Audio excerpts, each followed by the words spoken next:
Gordon Ramsay says that this dish is one of the best things that he's ever done. So we're going to make a beef Wellington today. It's a traditional dish that is eaten around Christmas time. We're going to start by seasoning this beef and throwing it on and getting a good sear on it for the middle, just to build up those layers of flavor. Look at the marbling and whatnot, that's great. And we're just going to do salt and pepper, and we're going to be pretty liberal with it.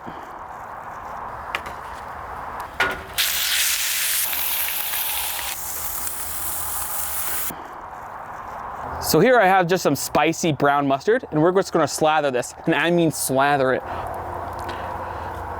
Look at that. Now we're going to make what's called a duxelle. We're gonna use a blender. He uses a food processor, but we didn't have one. And I figure most people have a blender, so we're gonna try it out in that. Take our mushrooms. I just have the baby Bella mushrooms. We're just gonna cut off the stems and throw them in.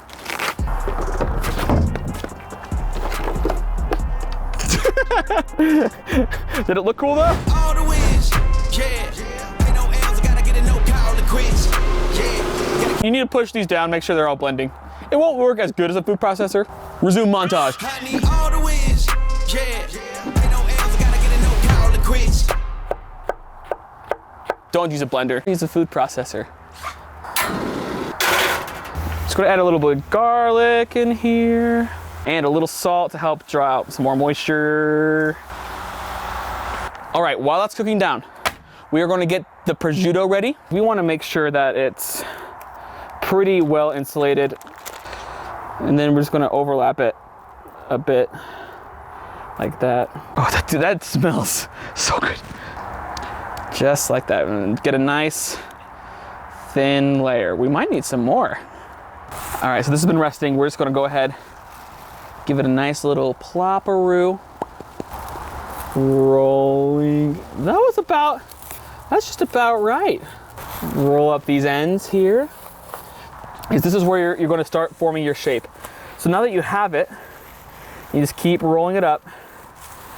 What you want to do is you want to grab these ends here, and you just want to kind of roll it like this. Or just kind of like, here we go. You just want to twist it. This is what Gordon did. We're gonna go refrigerate it for 10 minutes, let it solidify, and get the puff pastry ready. Open her up, take that out, and then we're just gonna roll it out and make it a little bit thinner.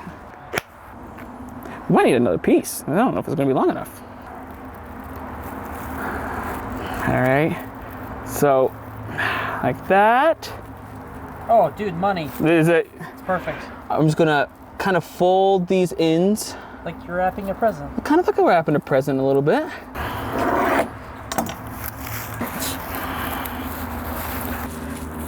We're just gonna do this twist. It's kind of foldy in there, but that's okay. All right, now I'm gonna go put this in the, fridge, let it cool for a bit. And now, while that is hardening up, we're gonna hurry and make the egg wash. Boop. This has been chilling for about 10 minutes. We're going to take it out and place it ever so lovingly back on the tray. And just go whoop, right on top. This helps make it extra brown. This is what I want to do. Since it's almost Christmas, and this is a Christmas roast, I wanted to try something. And we're gonna make little Christmas tree things to put on the top, huh? And I'm just gonna put them on here, like on there. We're going to take this and we're going to make little score lines across the top, give it a little decoration, just like this, using the back of the knife. And then we're just gonna go finish this crosshatch just like that. Like little snow. And then we have the grill over here at 425 degrees. We're just gonna throw it in until the outside's nice and golden brown and the inside is a perfect rare. All right, so it's temping at 120, so we're gonna take it out and see how it looks. No! We had a split. No, I mean, everything else but that split looks pretty good, except for, I mean, it's not perfect, but here, let's put it down. We had a little bit of issues here with the edges and this little rupture here, but overall, that doesn't look too bad. I'm actually pretty happy with this. Oh.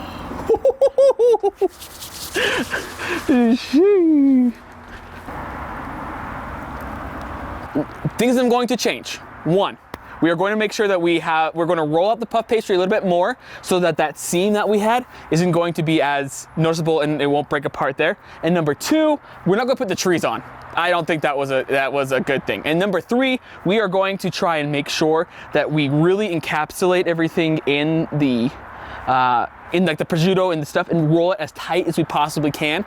I think that if we do those 3 things, we're gonna have a pretty good one at the end of it. So let's go to the next day when we make it. Yeah. So I took all of the things that I wish I would have done on the first one and did it today. And I was really surprised at how easy this was. So feel free to go try it. Whoop. Just get everything all in one, okay.